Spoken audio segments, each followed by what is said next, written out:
back to Elevate with Shaniqua Moore. We are so excited to be celebrating Women's History Month. And for this month, we are honoring incredible women who have made an impact in their community. Today, I have the honor and privilege of interviewing Miss Brittany Johnson. She's been doing incredible work in a nonprofit space, and I'm really excited to hear more about it. Brittany, thank you so much for joining me. Thank you so much for having me. We're I'm gonna have glad to be fun. here. Yeah, I'm glad to have you. Brittany, y'all, she's my friend already. I'm going to read her bio and formally introduce her, and then we'll jump into some questions. Miss Johnson is a native of Atlanta, Georgia. Shout out to all the Atlantans. She obtained her BA in political science from Shaw University in Raleigh, North Carolina.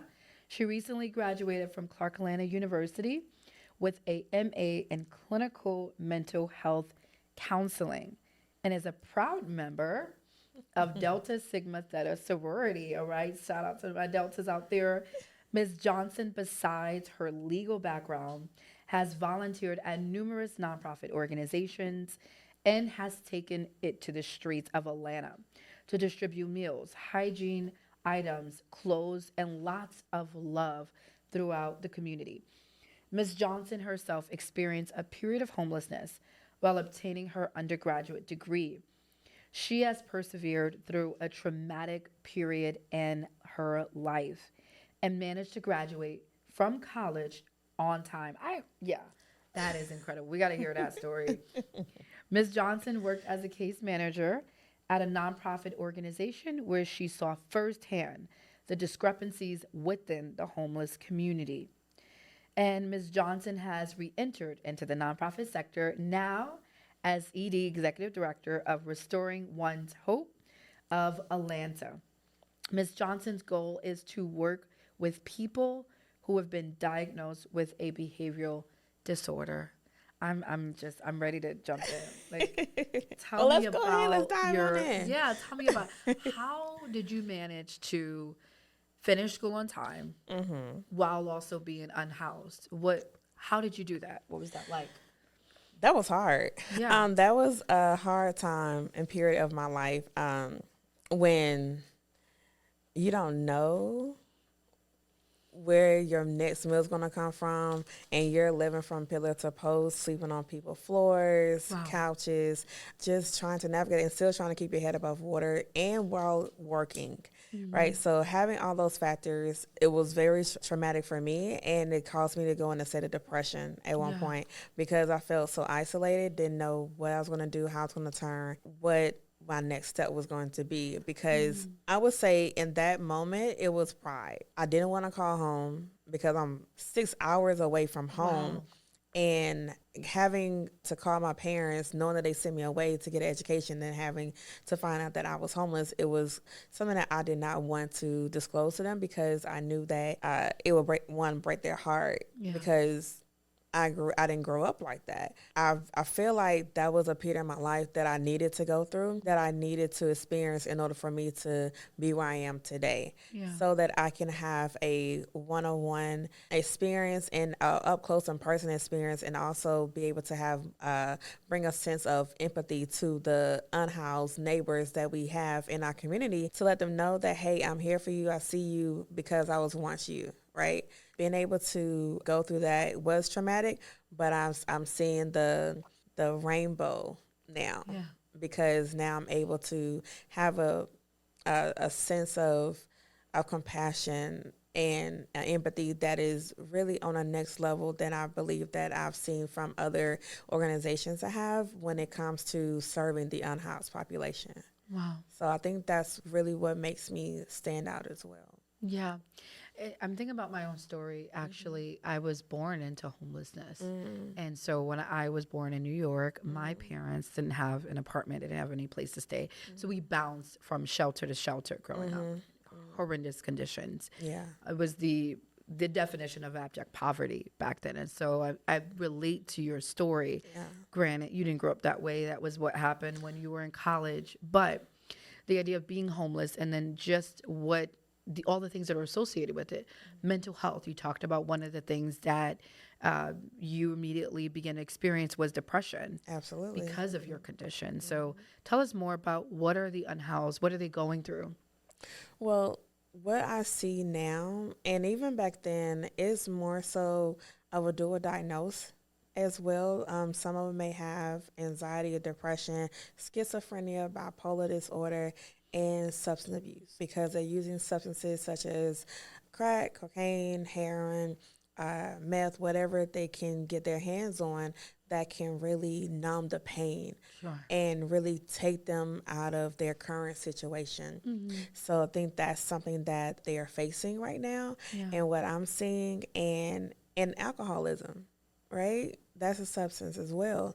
And that can take a toll on people. Mm-hmm. That can drive people into homelessness as well. For sure. I have a gentleman, I won't disclose his name, but a little bit about him. He was a general manager. He was doing well, but he lost 6 people in his life. Wow. Within a matter of like 8 months. Wow. And that drove him down a spiral where he started back drinking, and he started to he brushed his teeth with alcohol at one point in time. And next thing you know, he had $42,000 saved up, but he woke up one day and only had $100 in his account. Wow. Because of the substance that he was using to numb the pain, to numb the hurt, knowing that he's grieving. He didn't know how to properly grieve, and so that can also drive people. And I've heard some stories where grief has also driven people to homelessness as well, because they didn't know how to cope with the loss of their loved ones. And so really taking them down a dark path, and they're just trying to find the light at the end of the tunnel. Wow.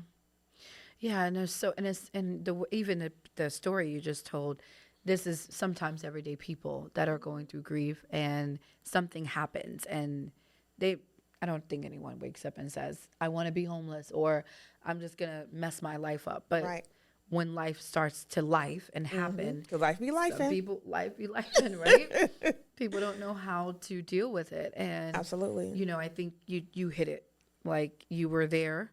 And you dealt with depression. This person was dealing with loss.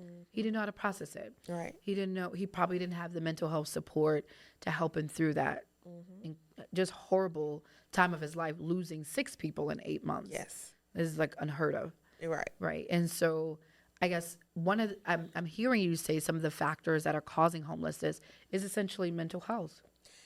Mental health can be a factor as well. Some people can live with mental health and still be sheltered and still have a home. It's more so, I see it heightened in the African American community because we do not have the support or have the resources that others may have to, keep them stabilized, right? To keep them balanced, to the point where they can live a normal life, have a sense of normalcy, right? Yeah. But with us, we don't have the same doctors or have the same access to the medicine that will help normalize or keep them stable because of the areas that we may have grown up in, the areas that they may see, or wherever the case may be, whatever their circumstances are, right? But there's a barrier in itself, the healthcare department, and being able to have access to better health care and medicine for the unhoused and just for our African Americans, period. So with that, it's a hurdle that is so hard to get over, and that causes people to fall by the wayside and to get lost in the system and to lose themselves in the process because they feel like nobody is helping them. Because when I was working at another homeless center, before I started mine, I saw that it took them at least three months for someone to actually see a psychiatrist to get a proper diagnosis. Oh my goodness. Just for a psyche eval. It took them at least 3 months. That did not coincide with the number of days that they had at the center. Right. So we'll give them a month or 2 months to stay there to get their documents together, whatever it's from their Social Security card, whatever, to get their documents together, to get themselves back on track so they become working class citizens or get connected to mental health services. More often than none, we had to extend people time because it had to line up with, we didn't want to put them out knowing that they had an appointment coming up. Right. And so because they did not align, it put them in such a bind, and it caused them to even fall into more depression and anxiety because they're wondering where they're going to stay. Hopelessness. Right. Because they did not, it was no pathway, or it was no clear path You to, said it. right. Pathway out of homelessness. I think Exactly. that's what we're seeing is how do you get out? Right? It's Exactly. easy to fall in. Everyone's like one paycheck behind from being Exactly. on the street, right? Especially Exactly. Black folks that Exactly. may not be making a certain wage. And so how do you can fall in, but how do you get yourself out of it? Right. It takes a lot. It takes more than to get out than to really fall in. Yeah. Because now if you have fallen, you now have to really start building it up brick by brick. And building brick by brick, it may come with some stumbling blocks. It may come with some of the bricks falling off, or you having to take 2 steps back when you're trying to make 10 steps forward. Yeah. And because of the wait time, the lagging time Yeah. between having to get your documents together, and especially if you're out of state, having your documents to come, you have to wait for your documents to be processed in a different state, and then having to mail them to your current address here. And if you don't have an address, mail them to a place that will accept you, will allow you to receive mail there. So having those barriers, the initial barriers, are what's really a good stepping stone, but also can be a big hurdle for people to get over. But once they get over that, it's somewhat clear. It's a clear path, but sometimes it's even harder for those that have mental illness, right? Because you still have to get connected to services. You have to be stable. You have to get your medication and be stable and consistently see a doctor, have your appointment, have case management. And one thing that I'm seeing that's a lack is that there's a lack of life skills, life coaching, because they do not have the wherewithal. If they've been on the streets for so long, how do they know how to manage a household? Yeah, for sure. How do they know how to wash dishes? Do they know how to iron a shirt? Do they know how to operate an iron? Do they know how to, how to cook and things and clean and things like that? So having those, because I've seen all the time, we can put people up in hotels or houses, but then they run amok. It's really just giving them a shield to do what they were doing on the street. Right. If we do not give them proper or adequate life skills or life coaching to go along with that. So those are some things that I'm seeing as to the barriers as to getting out of homelessness, because yes, you can house anybody. Anybody can be housed. I can be housed. You can be housed. Anybody can be housed. But do you know how to maintain that household? Yeah. Do you know what it takes to maintain a household? Do you know if you need what it's going to cost to pay certain bills, what it's going to cost to do this, have cable, have the luxuries? Are you taking into account for all of that? Yeah. And it sounds like one of the things that you said was you talked about systemic barriers, and it's when you're trying to get out of this situation, come out of homelessness, there are a lot of barriers that are in the way of you getting there. There are systems, there are operations, processes in place that you're almost hitting brick walls. You're trying to get out, but it's like you're navigating through this maze, and all these government entities are giving you sort of a run for your money. Exactly. Exactly. And it's a waiting game. It's all a waiting game. Yeah, with everything, you have to wait for your birth certificate, you have to wait for your social security card, you have to wait for your driver license, you have to wait. It takes mental fortitude. Exactly. Yeah. And wait to get housed, right? Wait to get connected to services, wait to get connected to a mental health professional so you can get a psych eval, so you can get continuum services. So yeah, it's definitely a waiting game. Yeah. And more often than not, you'll see us, black and brown individuals that are waiting. Wow. So it's a huge discrepancy in Black folk. And I think one of the causes of this is poverty. It's systemic, systemic poverty, systemic racism, lack of access, lack of equity. For Black folks, it's been going on for nothing years. New, for hundreds of years, right? And so I always think about, imagine being enslaved for 400 plus years. And then there's a law that says, okay, everyone, you have equal rights, right? Right. But what is equality without access? Right? Exactly. Without the actual accountability and implementation of that in communities. And so I think we've been trying to pull ourselves up. By our own bootstraps. Exactly. I think I don't like that.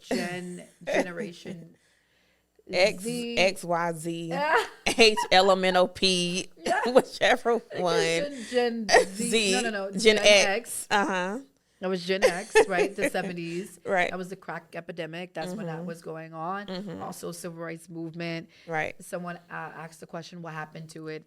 When did the civil rights movement end? If I were to ask you, what would you say? I would say the civil rights movement. When did it end? When did it end? Ooh. When Jim Crow was in place. Okay, it's a different answer. When Dr. King died, it would typically civil rights. Civil rights. Yes, movement. that was my first answer. That was my first thought, but That I was didn't your say thought, it. right? Yeah, that was my thought. Because yeah, when unfortunately, Mama that King is died. when it ended, right? Yeah. And so, what happened after that? The next generation just tried the best they could, and so we're only 2 generations out of that, really. Right. And so when you're I'm considered a millennial. Yeah, same here. So when you're talking about homelessness, we're the first generation out of the civil rights movement. Yeah. Imagine that's that. interesting. We are the first generation out of the civil rights movement. So imagine all the work we're doing. We're lifting weights. We're changing trajectories. We're shifting culture, right?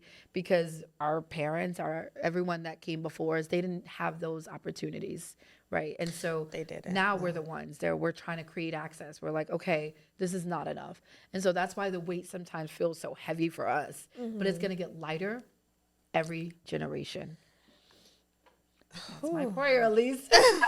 That's a prayer, but how these people talking on the internet, I don't know. I'm scared. People on the internet, that's what we know you're a millennial.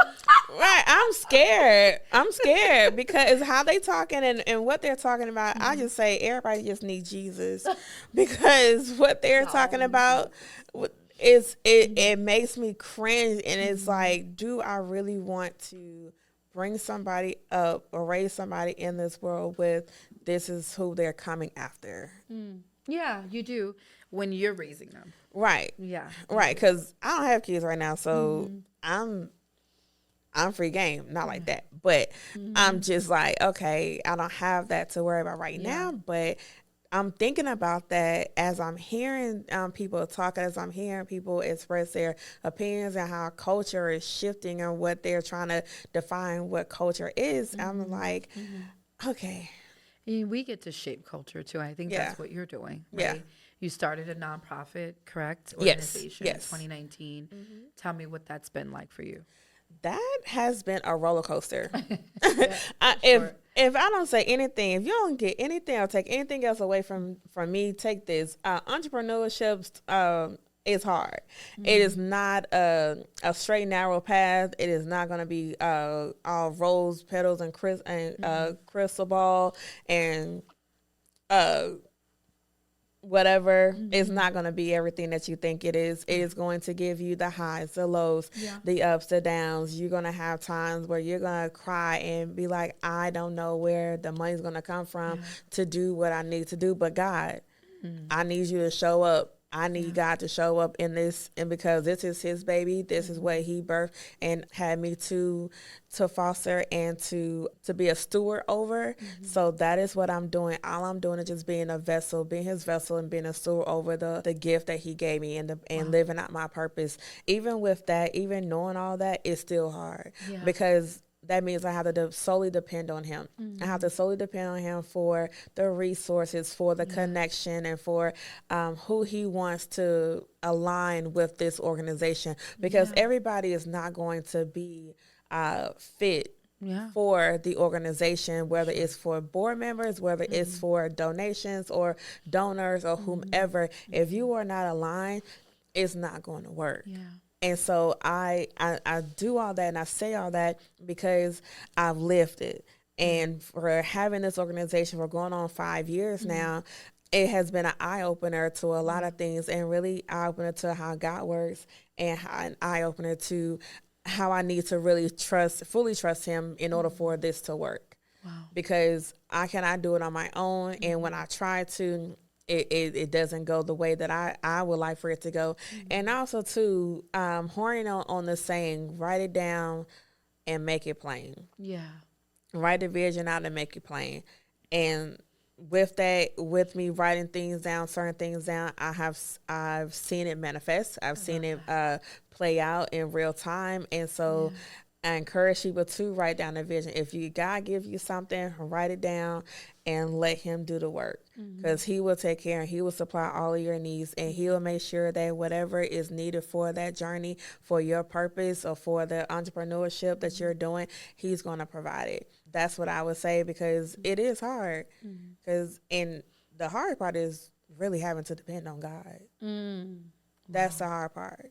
And that's sort of what you talked about when you went through homelessness, that sense of calling even your parents and not wanting to like tell them I messed up and I got to depend on you, right? So it almost goes right, having to depend on people, because sometimes would like to say that I'm independent. I try to be independent, but Lord knows we need each other. We need each other. We need everybody. We need to help pull people up. We need to do more collaborations in order to, really change the world, instead of trying to do things ourselves and trying to and let down our pride, because pride can get in the way of a lot of things and possibilities of, us living and moving in the direction that God wants us to move in. And so I really just don't understand, but how people can hold on to a nonprofit and make it seem like they're going to hold on and not want to disperse or disclose information. But I understand it's what they feel like. But nonetheless, for me, I know that I have to depend on somebody. He's my Heavenly Father. I have to depend on him. Yes. Just like I have to depend on my parents sometimes, but I know ultimately I have to depend on him. So that's hard. Okay.